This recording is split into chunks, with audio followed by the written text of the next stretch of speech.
प्रिय साथीगण नमस्कार। CG job education में आपका स्वागत है। बाल विकास की कंटिन्यू क्लासेस हमारी चल रही है। हमने अभी तक 3 क्लास बिल्कुल नए पैटर्न के साथ अपलोड कर दिया है। आज की हमारी ये चौथी क्लास है बाल विकास की। छत्तीसगढ़ शिक्षक भर्ती सहायक शिक्षक दोनों के लिए इम्पोर्टेंट है। चलिए बात करेंगे आज विकास की अवस्थाओं पर। बहुत ही बेहतरीन सेशन होने वाला है क्योंकि यूनिक तरीके से मैं आप सबको क्लासेस दे रहा हूँ। आज से हम बात करेंगे आज हमारी क्लासेस जिसमें विकास की अवस्था, विकास की कई सारी अवस्थाएं हैं। चलिए बात करें। बालक का जो विकास है कई सारी अवस्थाओं से होकर के गुजरता है। बालक के विकास की अवस्था की बात करूं तो शारीरिक विकास होता है, मानसिक विकास होता है, बौद्धिक विकास होता है और सामाजिक विकास होता है। अर्थात विकास के अलग अलग पहलू है जिससे क्या करता है, बच्चा होकर के गुजरता है। ठीक है, विकास के अलग अलग पहलू एक बच्चे में दिखाई देता है और विकास की अवस्थाओं को इसी पहलू के आधार पर जन्म से पूर्व और जन्म के बाद 2 भागों में बांटा गया है। देखिए, अभी तक आपने जो भी चीज़ें पढ़ा होगा दोस्तों, मैं बिल्कुल आपको नए पैटर्न के साथ पढ़ा रहा हूँ। विकास की अवस्थाओं को 2 तरीके से बांटा गया है, एक तो जन्म पूर्व अवस्था और जन्म के बाद की अवस्था। सबसे पहले बात कर रहा हूँ जन्म के पूर्व की अवस्था की। देखिएगा, अब जन्म पूर्व अवस्था में आपको एक टेबल दिखाई दे रहा है और यही टेबल आपके अलग अलग अवस्था है। तो जन्म के पूर्व अर्थात जब कोई बच्चा गर्भ में होता है, माँ के गर्भ में होना वही जन्म पूर्व अवस्था है। और इस माँ के गर्भ में जो बच्चा रहता है उसको 3 भागों में बांटा गया है। तो कौन कौन से 3 भाग है देखिएगा। सबसे पहला भाग आता है आपका, वो है बीजीय अवस्था। दूसरा भाग आता है भ्रूण अवस्था और तीसरा भाग आता है गर्भस्थ शिशु अवस्था। क्लियर है? क्या क्या भाई? बीजीय अवस्था, भ्रूण अवस्था और गर्भस्थ शिशु अवस्था, ये जन्म पूर्व अवस्थाएं हैं। सबसे पहले बीजीय अवस्था क्या होता है, तो ये जो है 0 से 7 दिन अर्थात गर्भ में बच्चा 1 सप्ताह का जब होता है तो ये अवस्था बीजीय अवस्था कहलाता है। और ये इनकी विशेषता क्या है, निषेचन के बाद प्रारंभिक कोशिकाएं बनती है। अर्थात जब स्त्री का गर्भ ठहरता है तो शुरुआत का 1 सप्ताह, ठीक है, स्त्री के गर्भ ठहरने के शुरुआती 1 सप्ताह को हम बीजीय अवस्था कहते हैं। क्लियर है? दूसरा आता है देखिएगा भ्रूण अवस्था। और ये भ्रूण अवस्था कब है, 2 से 8 सप्ताह यानी कि 2 माह तक की अवस्था।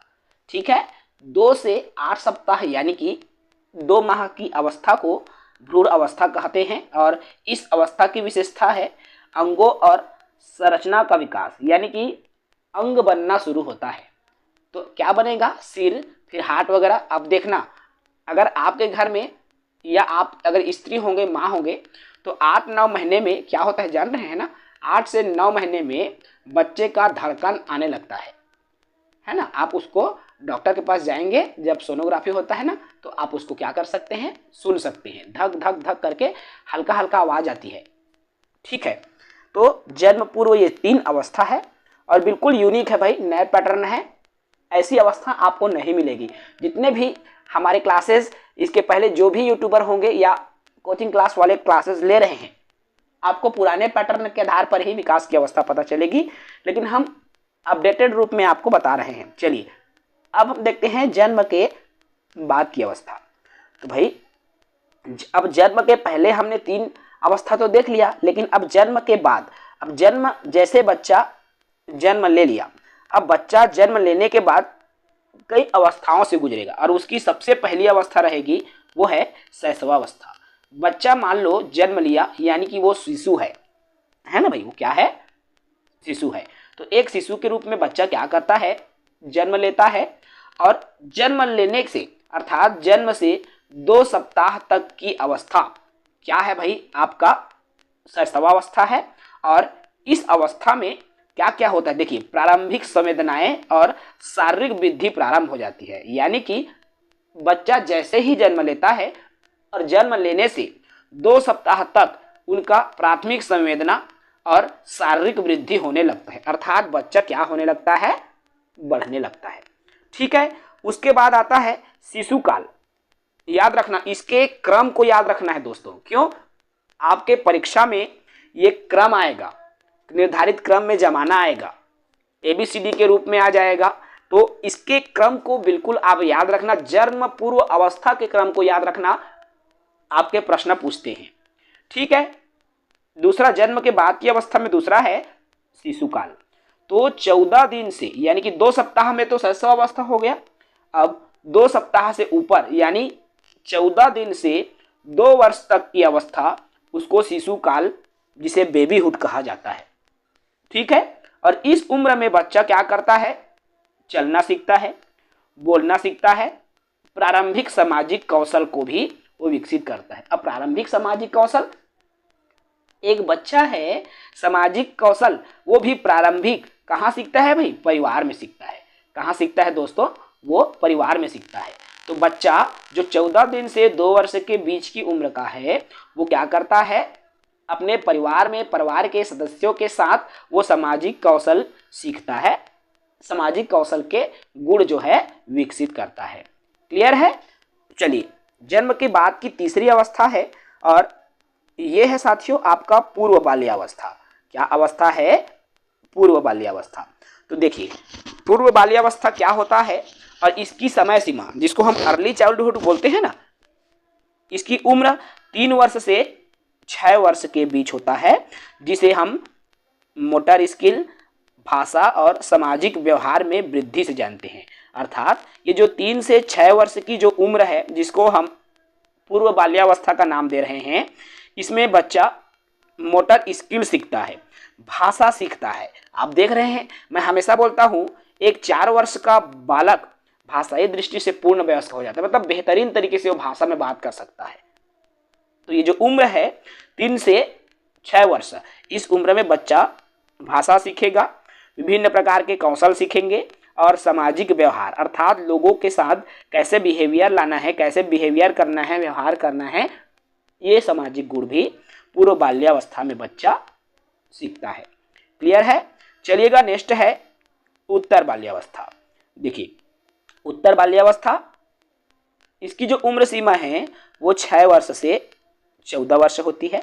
ठीक है। और इस उम्र में बच्चे में क्या आता है? बच्चा सीखता है बुद्धि, यानी कि उसमें बुद्धि का विकास होगा, क्योंकि अब ये पढ़ने की उम्र हो गई ना। एक 6 वर्ष का बच्चा, कहने का तात्पर्य है स्कूल जाने की अवस्था है। अब जब बच्चा स्कूल जा रहा है, उनमें बौद्धिक क्षमता विकसित होगा, वो सेल्फ डिफेंस बनेंगे, यानी कि सेल्फ डिफेंस यानी कि वो आत्मनिर्भर बनेगा, स्वयं पर निर्भर, यानी कि वो अब अपना कुछ कुछ कार्य करने लगेगा। जैसे कपड़ा पहनना, उनको अब दूसरे पर डिपेंड रहने की जरूरत नहीं है। नहाना खुद से कर लेगा, कंघी करना वो खुद से कर लेगा, कपड़ा में बटन लगाना खुद से कर लेगा, यानी कि वो आत्मनिर्भर होने लग रहा है ना। और शिक्षा, यानी कि शिक्षा में प्रगति, यानी अब क्या है, ये उम्र जो है बच्चा अब शिक्षा ग्रहण कर रहा है, क्योंकि ये एज ही है 6 से 14 वर्ष की उम्र, है ना। तो ये उत्तर बाल्यावस्था। नेक्स्ट बात कर रहे हैं वो है किशोरावस्था। किशोरावस्था क्या है?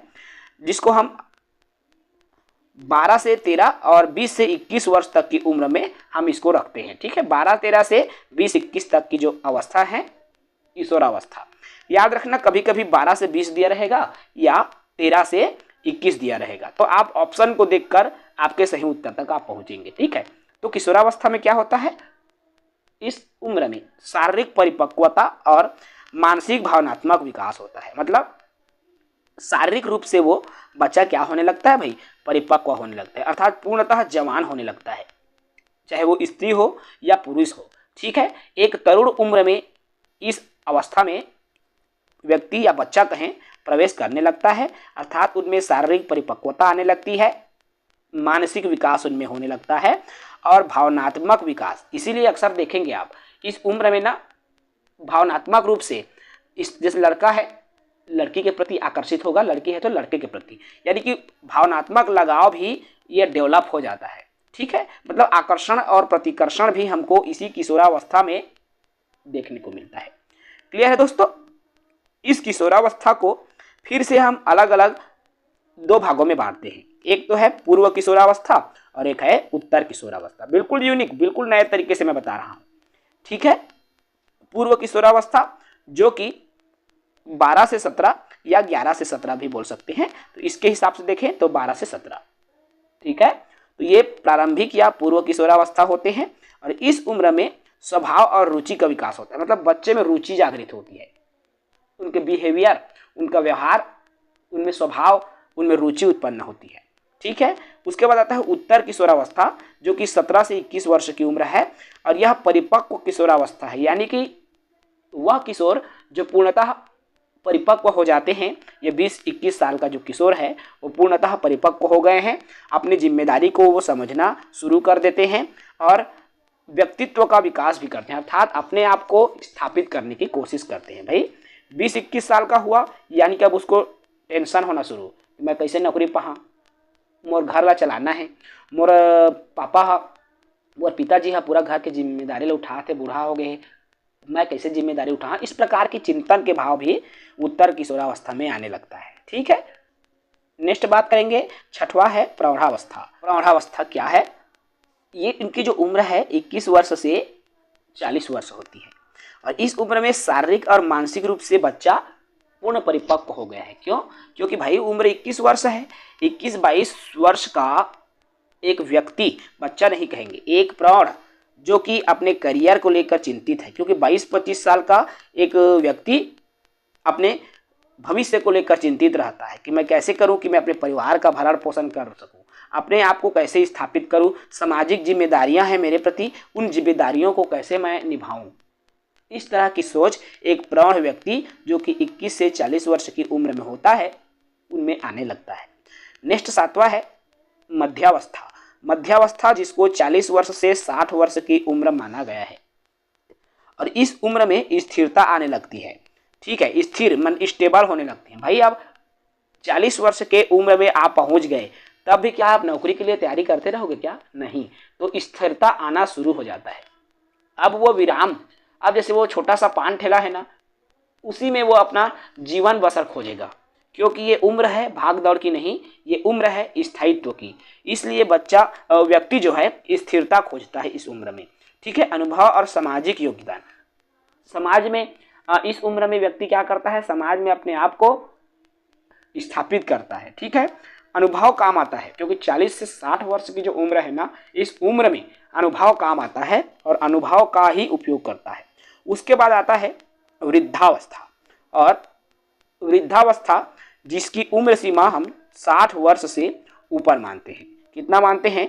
60 वर्ष से ऊपर। अब ये उम्र जो है मृत्यु तक की अवस्था है और इसमें अर्थात जब व्यक्ति 60 वर्ष का हो जाता है तो उनमें शारीरिक क्षय होने लगता है, यानी कि कई प्रकार की बीमारी, चाहे शुगर कहें, बीपी कहें, कमर दर्द करत है, कनिहा पिरात है, माड़ी पिरात है, सर दर्द करत है ना, और कुछ हो गए, रेंगे नहीं सकते, तो सभी प्रकार की समस्या अर्थात शरीर का क्षय होना शुरू होने लगता है। मानसिक अनुभव, ठीक है, और जीवन का निष्कर्ष, यानी कि इस उम्र में व्यक्ति जीवन के बारे में वो निष्कर्ष निकालता है कि मैंने अपने जीवन के काल में क्या किया, क्या मैंने हर वो इच्छा पूरी कर पाई जो मेरी इच्छा थी, क्या मैं अपने बच्चों की इच्छा पूरी कर पाया। तो इस तरह के जीवन के बारे में वो निष्कर्ष निकालने लगता है, कंक्लूजन निकालने लगता है, पूर्व अनुभव, मानसिक अनुभव को वो चिंतन करने लगता है। ठीक है। तो ये हो गया दोस्तों आपके अलग अलग अवस्था, जो कि प्रसव जन्म के बाद की अवस्था है और जन्म के पहले की अवस्था का मैंने जिक्र कर दिया है। ठीक है। चलिएगा नेक्स्ट अब बात करेंगे इनकी मुख्य अवस्था की। ठीक है। और सबसे पहले अवस्था आती है वो है गर्भकालीन अवस्था, जिसको हम गर्भावस्था के नाम से भी जानते हैं। तो ये अवस्था गर्भकालीन अवस्था है जो कि गर्भाधान से शुरू हो जाता है, यानी कि माँ के गर्भ से शुरू होता है और जन्म तक ये अवस्था, जिस दिन बच्चा जन्म लिया उसी दिन तक ये अवस्था समाप्त, यानी कि माँ के गर्भ से शुरू होता है और जन्म पूर्व तक ये तक की अवस्था होती है। जैसे ही बच्चा धरती में आता है तो गर्भावस्था समाप्त हो जाती है। ठीक है। इसे प्रसव पूर्व काल भी कहा जाता है, क्योंकि भाई प्रसव होने से पहले की काल है, पहले की अवधि है। ठीक है। और इसकी अवधि होती है लगभग 40 सप्ताह। एक सप्ताह यानी कि कितने दिन होता है? 7 दिन। और जब हम 40 सप्ताह करते हैं तो मल्टीप्लाई करेंगे तो इसका उत्तर क्या हो जाता है? 280 दिन। हो जाता है, मल्टीप्लाई करेंगे, यानी कि 40 सप्ताह अर्थात 280 दिन गर्भकालीन अवस्था की समय सीमा होती है। ठीक है, इसमें कुछ की पॉइंट को याद रखेंगे गर्भकालीन अवस्था की। इस अवस्था में आनुवांशिक और परिवेशीय कारक बालक के विकास को प्रभावित करता है। देखो, एक बच्चा जो कि माँ के गर्भ में है, अब माँ के गर्भ में है तो उनके आनुवांशिक कारक का प्रभाव उस बच्चे पर पड़ेगा, परिवेश का भी प्रभाव उस बच्चे पर पड़ेगा। अगर माता गर्भस्थ माँ जो गर्भ में है अर्थात जो प्रेग्नेंट लेडी है, यदि वो बहुत ज़्यादा तनाव ले रही है, बहुत ज़्यादा स्ट्रेस ले रही है, तो उनका प्रभाव उस माँ पर पड़ेगा, गर्भवती महिला पर पड़ेगा। यदि वह गर्भवती महिला किसी तरह से आनुवांशिक बीमारी से ग्रसित है तो भी उसका प्रभाव किस पर पड़ेगा, बच्चे पर पड़ेगा। ये प्रभाव पड़ता कब है, ये प्रभाव प्रसव पूर्व अवस्था में ही पड़ता है। ठीक है, माँ की विशेषता, अब माँ की विशेषता का प्रभाव कैसे पड़ेगा देखो, तो जैसे शारीरिक स्वास्थ्य, पोषण, मानसिक स्थिति, बच्चे के विकास पर भी महत्वपूर्ण भूमिका, यानी कि माँ की कई सारी विशेषताएं हैं, जैसे माँ का स्वास्थ्य कैसा है, पोषक आहार कैसे ले रही है, ये सब चीज बच्चों के विकास पर इनका प्रभाव पड़ेगा। ठीक है, कब, प्रसव पूर्व अवस्था में। मान लो कि यदि माँ किसी रोग से ग्रसित है तो यह बालक के विकास के विपरीत प्रभाव डाल सकता है। मैंने कहा यदि माता किसी रोग से ग्रसित है तो बच्चों पर भी उसका प्रभाव पड़ सकता है। यह अवधि बालक के शारीरिक अंगों अर्थात मस्तिष्क आनुवांशिक विशेषताओं के निर्माण के लिए अत्यंत महत्वपूर्ण है, क्योंकि जो प्रसव पूर्व अवस्था है ना, इस अवस्था में यदि माँ को सही खान पान मिला, सही वातावरण मिला, आनुवांशिक बीमारी से वो दूर रही, तब कहीं जा करके एक स्वस्थ शिशु को जन्म देती है। ठीक है, जिसका ब्रेन अच्छा होता है, मस्तिष्क अच्छा होता है, शारीरिक रूप से अच्छा होता है। अगर जिस माता पिता का बच्चा इसी तरह से दिव्यांग पैदा होता है तो वो कुछ न कुछ कमी के कारण ही पैदा होता है, याद रखना इस बात को। ठीक है, चलिएगा नेक्स्ट आता है अगला अवस्था, और वो है शैशवावस्था। दूसरी अवस्था जिसको हम शैशवावस्था कहते हैं, भले ही विकास गर्भकालीन अवस्था से प्रारंभ हो, लेकिन वास्तविक पहली अवस्था शैशवावस्था को ही मानी जाती है ना। कई सारे मनोवैज्ञानिकों ने शैशवावस्था, बाल्यावस्था, किशोरावस्था और प्रौढ़ावस्था 4 अवस्था बताया है। आप इसके पहले भी पढ़ चुके हैं, लेकिन सच ही मायनों में यही सही है, क्योंकि एक शिशु जो गर्भ में है तो वहां उनकी अवस्था शुरू नहीं होती। शुरुआत तब होती है जब वह शिशु धरती पर आता है। लेकिन हम बाल विकास में सिर्फ एक ही सिद्धांतदाता को नहीं पढ़ते, कई सारे मनोवैज्ञानिक हैं जिनके बारे में पढ़ते हैं और अपने अलग अलग कथन मनोवैज्ञानिकों ने दिया है, इसलिए आप सबको याद रखो। क्लियर है? तो चलिए शैशवावस्था में क्या होता है, पहली पॉइंट तो मैंने बता दिया कि जो है सच सही मायने में पहली अवस्था शैशवावस्था को ही माना जाता है। अब इस अवस्था में यानी कि शैशवावस्था जिनकी समय सीमा 0 से 5 वर्ष होती है। बच्चा, अब देखो, बच्चा जैसे ही धरती में आया उसके बाद शैशवावस्था शुरू हो जाती है और 5 वर्ष तक ये अवस्था चलती रहती है। और सभी आगे की अवस्थाओं का आधार ही यही है, क्यों, इसी को फाउंडेशन एज बोलते हैं। ठीक है, फाउंडेशनल एज कहें या जो भी कहें, तो अब यहाँ उम्र के आधार पर है ना। तो शैशवावस्था सबसे शुरू अवस्था है जन्मोपरांत। ठीक है, और इसको अर्थात शैशवावस्था को वाटसन ने क्या कह के परिभाषित किया है, इसको याद रखेंगे, मोस्ट इंपॉर्टेंट। ठीक है, देखो वाटसन ने क्या कहा, शैशवावस्था में सीखने की जो सीमा और गति अन्य अवस्थाओं की तुलना में बहुत अधिक होती है। अर्थात इस शैशवावस्था की उम्र में बच्चा बहुत ही तीव्र गति से सीखता है। इसी 5 वर्ष की उम्र तक बड़ी बड़ी कार्य बच्चा सीख जाता है। भाषा बोलना बड़ा कार्य है, चलना, दौड़ना, पैरों से ठोकर लगाना, सब बड़े बड़े कार्य है जो कि बच्चा इसी उम्र में सीख जाता है। ठीक है, ये 5 वर्ष तक तो कई बच्चे ऐसे भी हमको देखने को मिले हैं जो साइकिल तक चलाना सीख जाता है ना। तो ये अवस्था है। उसने 3, देखो वाटसन ने 3 मूल भावनाएं मानी हैं इस अवस्था में, यानी कि शैशवावस्था में 3 मूल भावना बताया है, इमोशन बताया है। किसने? वाटसन ने। क्या क्या? भय, क्रोध और प्रेम। याद रखना इस बात को, बहुत इंपॉर्टेंट है। शैशवावस्था में कौन सी भावनाएं या कौन सी मूल प्रवृत्ति का विकास होता है? अगर ये प्रश्न आए तो आपको बताना है ए भय। देखो अलग अलग ऑप्शन दिया, मान लो ए है भय, बी बताया उसने क्रोध, और सी बताया उसने प्रेम, और डी बताया उसने प्रेम भय क्रोध। तो ये तीनों हैं, याद रखना, भय क्रोध और प्रेम, ये तीनों अवस्था आपका शैशवावस्था के अंदर आता है। ठीक है, इनकी विशेषताओं की बात कर लूं मैं थोड़ा सा, देखिएगा शैशवावस्था की विशेषताएं। अब आप शैशवावस्था की जब बात कर रहे हैं तो इनकी तीव्र और शारीरिक मानसिक विकास, अर्थात इनका विकास बहुत ही तीव्र होता है ना, चाहे उसकी लंबाई हो, चाहे वजन का बढ़ना हो, चाहे उनके चिंतन शक्ति का, मेमोरी का विकास हो, सभी विकास तीव्र गति से होता है। क्लियर है? कोशिकाओं के मध्य तंत्रिकी संधि तेजी से विकसित होता है। अब इनकी कोशिकाएं भी तीव्र गति से विकसित होता है क्योंकि शैशवावस्था की उम्र ही ऐसी है। इसके अलावा मूल क्रियाएं भी उनकी शुरू हो जाती है, जो बेसिक एक्टिविटीज हैं, जैसे चूसना, जैसे उंगली को, अंगूठा को मुंह में भरे रहते हैं, है ना, देखना बच्चे लोग मुंह में भरे रहते हैं।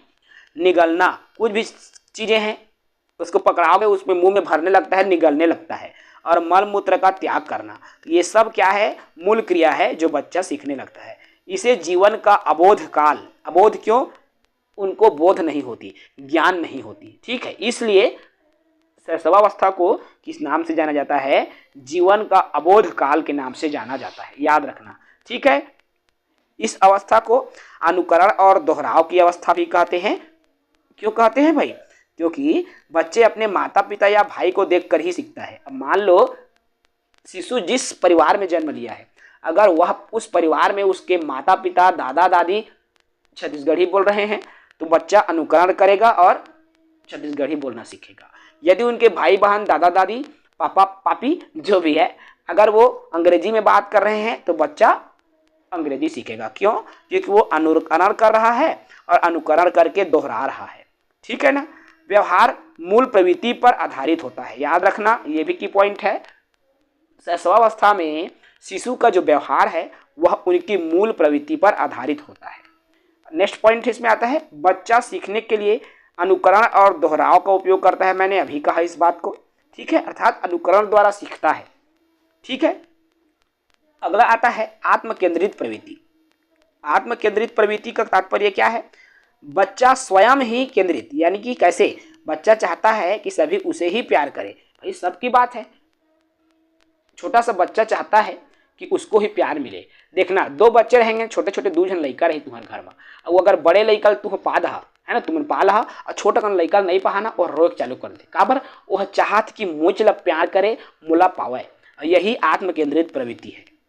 ठीक है, सामाजिक भावना, लगभग जब बच्चा 3 साल की उम्र में पहुंचता है तो उनमें सामाजिक भावना विकसित होने लगती है। नैतिकता के भी गुण आती है इसमें। तो इस अवस्था में बच्चा न तो नैतिक होता है और न ही अनैतिक, यानी ये दोनों के बीच की अवस्था है। क्यों? क्योंकि ना तो उसको सही का मालूम है कि ना उसको गलत मालूम है। क्या सही है क्या गलत है उनको कुछ भी पता नहीं होता, क्योंकि वो सही और गलत का ठीक से फैसला ही नहीं कर पाता। ठीक है, तो नैतिकता इनको पता नहीं होता। शारीरिक संरचना, अब शारीरिक संरचना भी डिफरेंट, क्योंकि एक शिशु है और आपको पता है, मैंने ऑलरेडी पहले भी बताया था जब भी मैं वीडियो बनाता हूँ, तो एक शिशु है तो जन्म समय उनके 280 हड्डियां होती है। ठीक है, यही शारीरिक संरचना है जो शिशु में पाया जाता है। तो जन्म के समय 270 हड्डियां होती है और जन्म के समय जो शिशु होता है उनके शरीर का जो भाग है दोस्तों वह 1:4 के अनुपात में होता है। और ये जो पेपर में अभी CGTT 2026 में आया हुआ प्रश्न है, ये जो आपको मैं बता रहा हूँ ना, ये वाला 2026 में आया हुआ प्रश्न है। सिर का जो आकार है, शरीर के आकार का 1/4 भाग होता है। याद रखना, ये TET में पूछे गए प्रश्न हैं, बिल्कुल यूनिक और नए तरीके से मैं आपको बता रहा हूँ। ठीक है, चलिएगा नेक्स्ट बात करेंगे काम प्रवृत्ति। एक शैशवावस्था है, तो फ्रायड ने काम प्रवृत्ति को लेकर शैशवावस्था के संबंध में क्या कही है कि जो शिशु है काम प्रवृत्ति में प्रबल होती है। ठीक है, एक शिशु है काम प्रवृत्ति में वह है प्रबल होता है। ठीक है, चलिए नेक्स्ट है नवजात शिशु गतिविधियां। अब देखो जो छोटा सा शिशु है, अब इसमें कई सारी एक्टिविटीज जैसे रिफ्लेक्स द्वारा नियंत्रित होती है। स्वचालित, जो एक रिफ्लेक्स क्या है, एक स्वचालित प्रक्रिया है जो शरीर की सुरक्षा के लिए आनुवांशिक रूप से तय होती है, जैसे खांसी, पलक झपकना और उबासी लेना। भाई अक्सर देखना जो 3-4 साल के नानकन जो लड़का है ना, हो है लड़का 1-2 साल कह सकते हैं उसको, तो उनमें अलग अलग जो रिफ्लेक्स आने लगता है, अर्थात वो स्वतः क्रिया है ना। जैसे आपने इसके पहले भी देखा है रिफ्लेक्टिव स्माइल और सामाजिक मुस्कान, ठीक वैसे ही बच्चे में रिफ्लेक्स आने लगता है। मतलब बच्चा खांसने लगेगा, पलक झपकाता है, उबासी लेता है अर्थात जिला हमन जमहाई कहते है ना, तो ये बच्चा लेने लगता है। ठीक है, और ये जीवन भर रहते हैं, लेकिन कुछ रिफ्लेक्स मस्तिष्क के परिपक्वता के साथ गायब हो जाते हैं। कुछ बच्चों में ये लाइफ टाइम रहता है और कुछ बच्चों में ये गायब हो जाता है। ठीक है, तो ये क्या हो गया दोस्तों, शैशवावस्था हो गया। ठीक है, इसमें और जरूरी चीज जो आपको ध्यान देना है, देखो रिफ्लेक्स, उसके विवरण और उसके विकासात्मक क्रम, हर वो चीज मैं बताने वाला हूं, मैं कोई चीज नहीं छोड़ूंगा। तो सबसे पहले देखो रूटिंग। रूटिंग क्या होता है, इसके डिस्क्रिप्शन को समझो, विवरण को। जब गाल पर छूने से बच्चा अपना सिर घुमाकर मुंह खोलता है, अक्सर देखना जब ऐसे बच्चे के गाल को छुओगे तो बच्चा अपने मुंह को क्या करता है, खोल देता है ना। तो ये इसको रूटिंग कहा जाता है। किसको क्या कहा जाता है, ये सुमेलित करने वाले में आ सकता है, याद रखना है। ठीक है, और इसके जो विकासात्मक क्रम कब पता चलता है, तो ये 3 से 6 महीने के बीच में ये गायब हो जाता है। शुरुआती समय में ये देखने को मिलते हैं, लगभग 3 से 6 महीने तक बच्चे में रहता है, उसके बाद ये गायब हो जाता है। ठीक है, नेक्स्ट है मोरो। अगला आता है मोरो, और ये मोरो क्या है देखो, तो जब तेज आवाज से बच्चा अपने बाहें बाहर की ओर, जब बच्चे के सामने तेज आवाज करता है बच्चा और अपने बाह को आगे फैलाता है और पीठ को मोड़ता है, फिर बाह को एक साथ लाता है जैसे कुछ पकड़ रहा हो, अर्थात कुछ ऐसे देखना एकदम तन हो से ही करते लड़का मन, है ना, छोटाकन जो लड़का है तनियाए से ही करते, है ना। और ये 6 से 7 महीने बाद ये गायब हो जाता है। ठीक है, उसके बाद आता है ग्रेस्प।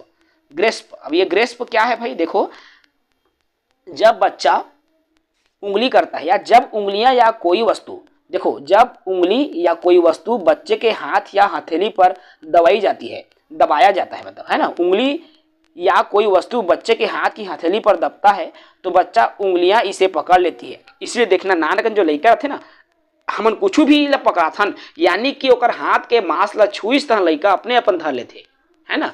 इसको क्या बोलते हैं, ग्रेस्प बोला जाता है। और ये 3 से 4 महीने में ये रहता है, उसके बाद स्वैच्छिक है, कभी कभी गायब भी हो जाता है, कभी कभी थोड़ा लंबा समय तक रह जाता है। ठीक है, उसके बाद आता है बॉबिन्स्की।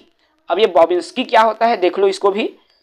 तो ये क्या है देखो, जब बच्चा पैरों के तलवे को रगड़ा जाता है, जब एक छोटे से बच्चे होते हैं ना, और जब आप उसके पैर के तलवा को आप रगड़ते हो तो अंगूठे बाहर फैलते हैं और फिर मुड़ जाते हैं। इसको आप करके देखना, आपको स्वयं वो चीज समझ में आएगा। अर्थात जब छोटाकन लड़का के जब पैर के तलवा को हम रगड़ते हैं ना, तो उसका अंगूठा फैलने लगता है, लेकिन बाद में फिर वो सिकुड़ जाता है, मुड़ जाता है। ये 8 से 12 महीने तक रहता है, उसके बाद गायब हो जाता है। ठीक है, देखिए अलग अलग यहाँ पर चित्रात्मक तरीके से बताया गया है, आप बिल्कुल चाहें तो कर सकते हैं। ठीक है, और ये चीज होता ही है, क्योंकि भाई जो चीज बता रहे हैं हम, वो हमने तो नहीं लिखा, ये मनोवैज्ञानिकों का कथन है, जिसको मैं आप तक साझा कर रहा हूं नए पैटर्न के रूप में।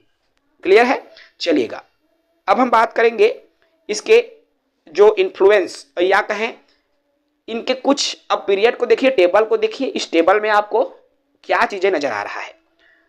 इस शैशवावस्था को क्या क्या बोला जाता है, शॉर्ट में समझिए। जीवन का महत्वपूर्ण काल, ठीक है, इसके अलावा जीवन की आधारशिला, फाउंडेशन, मैंने शुरू में कहा फाउंडेशन एज की बात कही, दोहराव, और इसमें मैंने दोहराव की भी बात कही, अनुकरण और दोहराव की अवस्था की बात मैंने कही, शारीरिक विकास भी तेजी से होता है मैंने कहा, उनमें भावनाएं आती है, हम सरसरी तौर पर देख रहे हैं ना, डर, क्रोध, प्रेम की जो भावनाएं हैं आती है।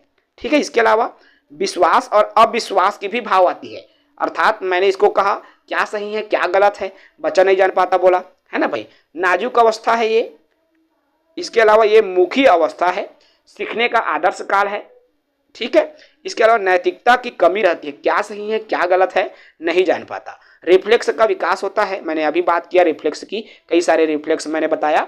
संवेदी गामक विकास की भी अवस्था है। वस्तु स्थायित्व का गुण आ जाता है, याद रखना ये जो शैशवावस्था में वस्तु स्थायित्व का गुण आ जाता है। और सबसे छोटा विकास काल इसी अवस्था को कहते हैं। मौलिक समायोजन के समय है यही। ठीक है, तो हमने दो अवस्था देख लिया कि क्या क्या, प्रसव पूर्व अवस्था और शैशवावस्था। अब हम देखते हैं बाल्यावस्था। देखिएगा बाल्यावस्था अब क्या होता है, इनकी विशेषताओं की बात करें। ठीक है, चलो सबसे पहले बाल्यावस्था की परिभाषा को समझिए। तो बाल्यावस्था व्यक्ति के जीवन की निर्माणकारी अवस्था मानी जाती है। इस बाल्यावस्था को जीवन के निर्माण की अवस्था बोलते हैं। क्यों? इसी उम्र में बच्चे का निर्माण होता है। ठीक है, कैसे निर्माण होता है? देखिए, इस अवधि में बच्चे में जो आदत और गुण विकसित होता है वो आगे चलकर परिवर्तित करना कठिन है। यानी कि आप बच्चे को अच्छा चरित्रवान बनाना चाहते हैं, सीधा साधा शरीफ बनाना चाहते हैं, तो आप उसको इसी बाल्यकाल में बनाएंगे। याद रखना, क्योंकि बाल्यकाल में बच्चा जैसा बनेगा आगे चलकर वही गुण उसमें आता है। क्योंकि बाल्यकाल को यदि आपने नहीं बनाया तो आप आगे वो बदलने वाला नहीं है। इसलिए बच्चे को आप जो है जो भी अच्छा बनाना चाहें इस बाल्यकाल में बनाने का प्रयास करें। ठीक है, इसकी जो अवधि है 6 से 12 वर्ष तक की होती है। क्लियर है? 0 से 5 वर्ष तक शैशवा काल की बात की, उसके बाद 6 से 12 वर्ष तक की अवस्था बाल्यकाल है। चलिए इनकी कुछ विशेषता की बात कर लूं। सबसे पहली विशेषता आती है वृद्धि की गति। यानी कि शैशवावस्था की तुलना में बाल्यकाल में अब जो है वृद्धि धीरे हो जाती है, क्योंकि शैशवावस्था में तीव्र गति से बच्चा बढ़ता है, मगर बाल्य अवस्था में जो वृद्धि है वह मंद हो जाती है। इसमें सामाजिक विस्तार इसके अगला गुण हो गया।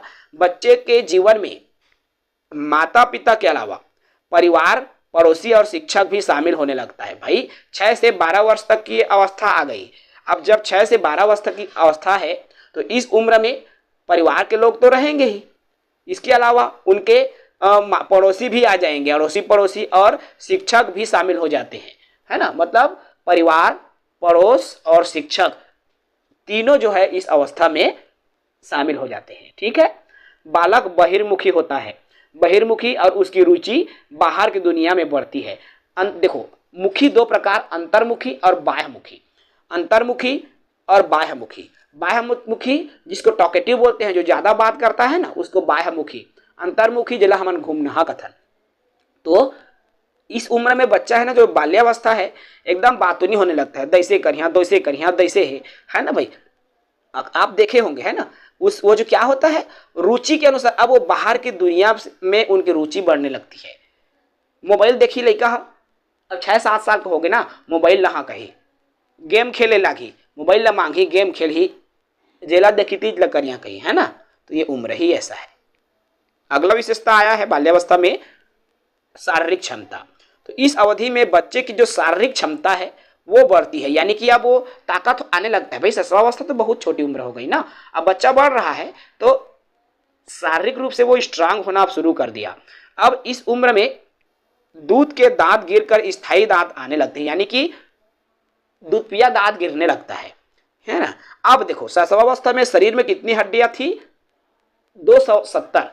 अब इसकी संख्या अब गिरने लगी और गिरते गिरते उनकी संख्या कम होने लगती है और लगभग 250 हो जाता है। ठीक है, और यही जब आप वयस्क हो जाते हो ना, इसकी संख्या 206 हो जाती है। तो स्वस्थ मनुष्य में 206 हड्डियां, पता है आपको। चलिए बाल्यावस्था की अगली विशेषता है, वो है मानसिक परिपक्वता। संज्ञानात्मक विकास में योगदान आने लगता है। मानसिक रूप से बच्चा परिपक्व होने लगता है। ध्यान, मनन, चिंतन करना, तर्क करना और विवेक करने की शक्ति का भी विकास उनमें होने लगता है। अब वो तर्क करना सीखने लगता है ना। तार्किक चिंतन के गुण आने लगती है। भावनात्मक और रचनात्मक विकास अर्थात स्वयं लिंगी प्रेम विकसित। देखो स्वलिंगी प्रेम, यानी कि अब उसमें क्या आने लगता है भाई, इस उम्र में प्रेम का भाव आने लगता है। ठीक है, बच्चे रचनात्मक होने लगते हैं, क्रिएटिविटी आने लगती है। जैसे मिट्टी से कुछ कुछ बनाने लगते हैं, कंकड़ पत्थर लकड़ी इत्यादि से कुछ कुछ बनाने की कला उनमें आने लगती है। ठीक है। और बाल्यावस्था में जिज्ञासा अधिक होती है, यानी कि जिज्ञासा की प्रबलता होती है इसमें। ठीक है। बुद्धि पर नियंत्रण करने लगता है, याद रखेंगे, बुद्धि पर क्या करने लगता है, नियंत्रण करने लगता है। सामूहिक गतिविधियां, अब चूंकि बच्चा स्कूल जाना शुरू कर रहा है, इसका मतलब ये हुआ कि बच्चा समूह में खेलेगा, बच्चों के सामने, अपने दोस्तों के सामने, तो इसलिए यह जो है सामूहिक खेल इस अवस्था में खेलने लगता है। ठीक है। कैसे कैसे खेलेगा, देखिए, जब शिशु 3 वर्ष तक की उम्र में क्या है, उछलना कूदना ब्लॉक बनाना सीखेगा, यानी कि शुरुआत के 3 वर्ष ना, याद रखना, शुरुआत के 3 वर्ष में बच्चा, यानी कि 9 वर्ष, 6 से 9 कह सकते हैं, शुरुआत के 3 वर्ष तक बच्चा उछलना कूदना ब्लॉक बनाना सीखेगा। इसीलिए पहली दूसरी कक्षाओं में ना ब्लॉक बनाना जोड़ जोड़ के, इस तरह से जो इंग्लिश मीडियम स्कूल है, किसी सरकारी, मेरे यहाँ के स्कूल में भी ये चीज़ें प्राइमरी लेवल में देखने को मिलती है। और जब बच्चा 4 वर्ष का हो जाता है ना, तो चित्रात्मक पहेलियों को वो खोजने लगता है। ठीक है। तो ये अलग अलग, तो ये भी फैक्ट है, आप इसको याद रखेंगे, क्योंकि आपके एग्जाम में ये फैक्ट भी पूछा जा सकता है। क्लियर है। चलिए नेक्स्ट, अब हम प्रारंभिक बाल्यावस्था को सरसरी तौर पर देखेंगे क्या होता है। चलो देखो, प्रारंभिक बाल्यावस्था, जिसको पूर्व स्कूल अवधि, खिलौना की आयु, अन्वेषणात्मक अवस्था भी कह देते हैं। अब ये चूंकि इसकी जो समय सीमा, जैसे मैंने बाल्यावस्था की बात की, 6 से 12 वर्ष। ठीक है। अब ये है, होता क्या है, प्रारंभिक बाल्यावस्था, तो ये पूर्व स्कूल, यानी कि अब ये स्कूल जाने की अवस्था होने लगती है। खिलौने की आयु हम प्रारंभिक बाल्यकाल को कहते हैं। खोजबीन की, अन्वेषण की अवस्था, पूर्व गैंग की आयु भी कहते हैं। प्रश्नशील अवस्था, यानी कि बार बार लड़का प्रश्न पूछते, जिज्ञासा की अवस्था बोलेंगे प्रारंभिक बाल्यावस्था को ना। नकल करने और सीखने की अवस्था बोलेंगे, केंद्रिता की अवस्था बोलेंगे, रचनात्मक कार्य करता है इसलिए रचनात्मक अवस्था बोलेंगे, संकेतात्मक अवस्था बोलेंगे, आत्म केंद्रित अवस्था मैंने क्लियर कर दिया। भाषा में संवेदनशील अवधि है, जीववाद भी इसी में आता है। स्वायत्तता बनाम संकोच की भावना, संदेह की भावना भी, सहज चिंतन की भावना भी इसी प्रारंभिक बाल्यावस्था में आता है। नेक्स्ट बात करेंगे मध्य और उत्तर बाल्यावस्था की। देखो, मध्य और उत्तर बाल्यावस्था, जिसको गैंग की आयु बोलते हैं, और इस उत्तर बाल्यावस्था में लड़का क्या करते भाई, भार, द्रव्यमान, संख्या, क्षेत्रफल, इन सब को पहचानने लगता है। खेल की आयु या खिलौने की आयु भी कहते हैं। परिश्रम बनाम हीन भावना इस अवस्था में आती है। मिथ्या परिपक्वता की अवस्था भी कहते हैं, याद रखना। और ये मिथ्या परिपक्वता की अवस्था उत्तर बाल्यावस्था को कहा जाता है, और ये भी प्रश्न 2026 के टेट में पूछा जा चुका है। क्लियर है, ये भी प्रश्न पूछा जा चुका है। चलिएगा, अब बात करेंगे, विकास की दर धीमी है जो भी है, ठीक है। इसके बाद देखो किशोरावस्था। किशोरावस्था क्या होता है, चौथी अवस्था। शैशवावस्था, बाल्यावस्था, किशोरावस्था, उसके जस्ट पहले की अवस्था मैंने बताया प्रसव पूर्व की अवस्था। ठीक, देख लो, किशोरावस्था यानी कि किशोरावस्था व्यक्ति के जीवन में बाल्यावस्था और प्रौढ़ावस्था के बीच, भाई बाल्यावस्था और प्रौढ़ावस्था दोनों के बीच की अवस्था को किशोरावस्था बोलेंगे, है ना। तो लड़का रहा है न ढमढेढ़ा हो रहा है, दोनों के बीच में रहते। ये वो अवस्था है जिसका शुरुआती यौवन आरंभ हो जाती है, यानी आराम से होती है। यौवन आरंभ यानी कि तरुण उम्र, यौन परिपक्वता की अवस्था है, प्रजनन क्षमता प्राप्त हो जाती है। देखो, अगर वो स्त्री है तो स्त्री में प्रजनन क्षमता विकसित होने लगता है ना। अर्थात इस उम्र में उसमें क्या आने लगती है भाई, जो कहना चाहिए माहवारी शुरू हो जाती है ना। नेक्स्ट, इस अवधि में किशोर शारीरिक, मानसिक, सामाजिक और संवेदनात्मक विकास में क्रांतिकारी परिवर्तन आने लगता है। अर्थात क्रांतिकारी परिवर्तन क्यों बोले, बिल्कुल उतार चढ़ाव की अवस्था है। किशोरावस्था में एकदम तूफान है, आंधी है ना, वीरता की भावना, लड़ाई झगड़ा, एकदम ये सब चीजें इस अवस्था में देखने को मिलती है। ठीक है, चलिएगा इनकी विशेषताओं की बात करें। अलग अलग पक्षों को लेकर मैं किशोरावस्था की विशेषताओं की बात कर रहा हूं। सबसे पहले आता है शारीरिक पक्ष। शारीरिक पक्ष में इनकी लंबाई और भार, लंबाई तीव्र गति से बढ़ता है। लड़कियां तो और लड़कियों की लंबाई लगभग 16 वर्ष तक पूर्ण हो जाता है। लड़की 16 वर्ष की उम्र में एकदम से उनकी पूरा हाइट आ जाती है। ठीक है, लड़कों की उम्र 18 वर्ष तक की लड़कों की जो लंबाई है वो बढ़ती है। याद रखना, लड़कियों की लंबाई 16 वर्ष तक बढ़ती है और लड़कों की लंबाई 18 वर्ष तक बढ़ती है। लड़कों का भार अधिक बढ़ता है, इसको भी याद रखना। लड़कों में वजन ज़्यादा होता है लड़कियों की तुलना में। भले लड़के लोग लड़कियों की तुलना में सुखड़ू दिखते हैं, लेकिन वजन ज़्यादा होता है भाई उनका। हड्डियों का भी विकास होने लगता है, किसमें? आपके किशोरावस्था में हड्डियाँ तेजी से विकसित होती है। मस्तिष्क का भी विकास होने लगता है। लगभग 16 वर्ष की उम्र में मस्तिष्क का पूर्ण विकास हो जाता है, इसको भी याद रखना। यौन अंगों का विकास होने लगता है, लड़की हो या लड़का, प्रजनन अंग भी जो है प्रजनन अंग पूर्णतः विकसित हो जाता है। लड़कों में दाढ़ी मूछ आना शुरू हो जाता है युवावस्था में। टीन एज, युवावस्था यानी कि टीन यानी कि 13 साल, 13, 14, टीन एज में यौन अंगों का विकास होता है। लड़कों में दाढ़ी मूछ बढ़ने लगता है।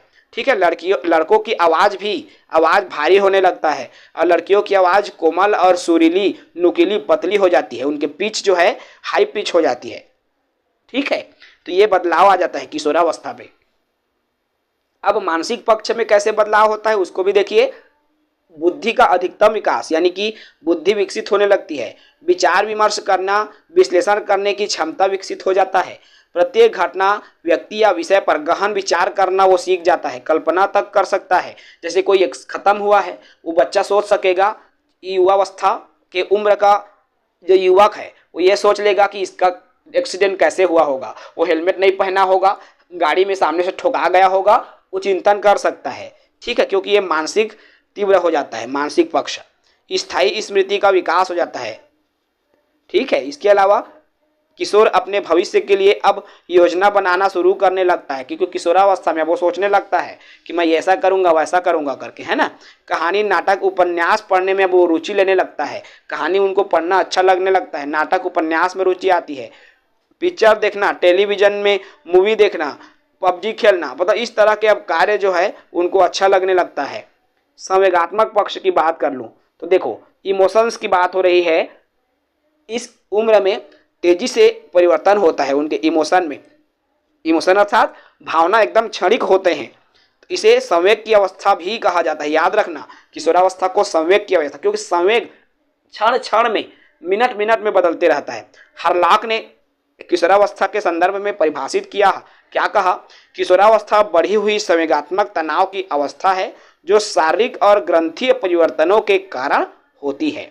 ठीक है, इसके इमोशंस उतार चढ़ाव होते हैं, इसीलिए इस अवस्था को तनाव और दबाव तूफान की अवस्था कहा जाता है। क्लियर है?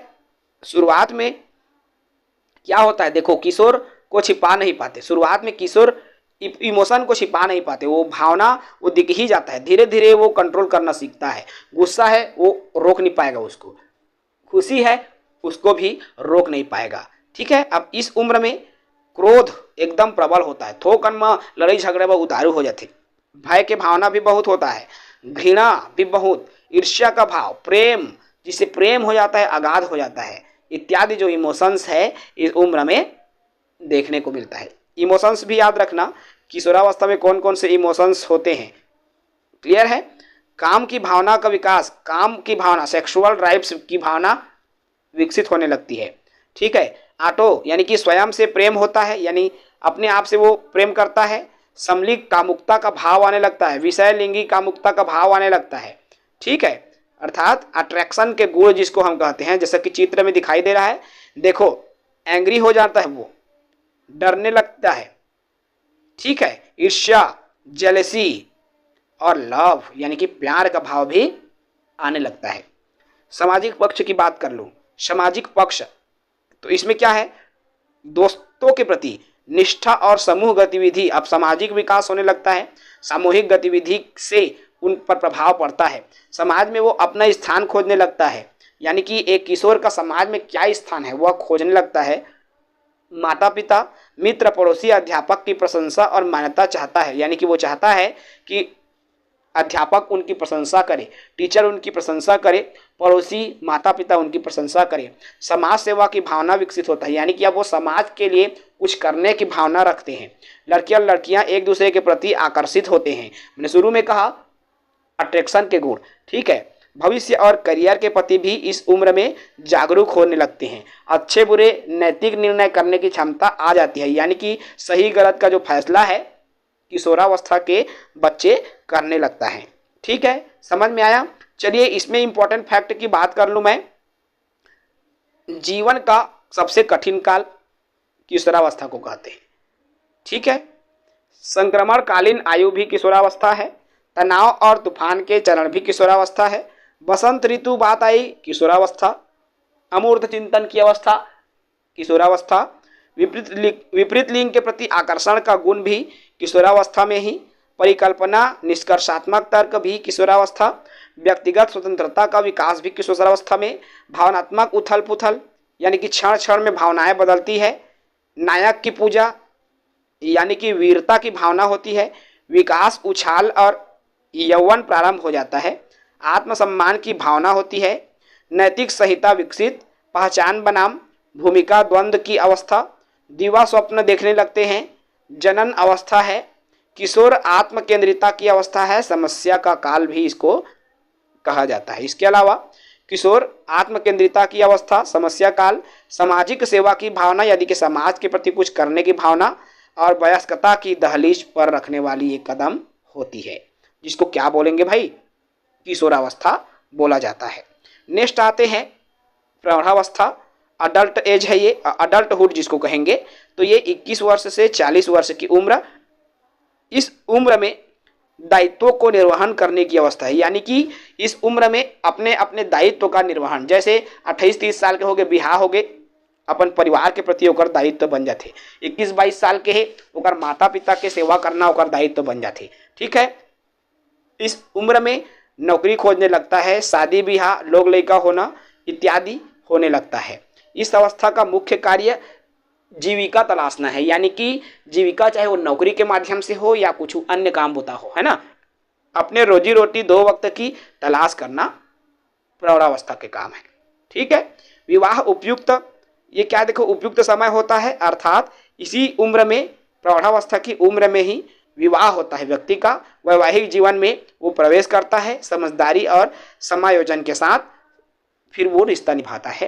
तो इस तरह से अलग अलग अवस्थाएं हैं जिसको हमने देखा, और मैं कोशिश किया हूँ दोस्तों आपको जिस भी तरीके से मैं जो भी मेरे अंतर आत्मा से निकलती है, मैं उसी अंतर आत्मा की आवाज़ से आप तक वो इन्फॉर्मेशन साझा कर रहा हूँ, बिल्कुल निःशुल्क साझा कर रहा हूँ। यदि आपको अच्छा लग रहा है, आपको लग रहा है कि बिल्कुल नए सिलेबस, नए पैटर्न के आधार पर सर पढ़ा रहे हैं, तो प्लीज़ लाइक ज़रूर किया कीजिए और 2-4 दोस्तों तक ज़रूर शेयर कीजिए, क्योंकि आपकी लाइक, आपकी सब्सक्राइब से हमको भी ताकत मिलती है और हम और दोहरी चौरे जो उत्साह के साथ पढ़ा पाते हैं। तो चलिएगा, इस सेशन को मैं यही समाप्त करूंगा।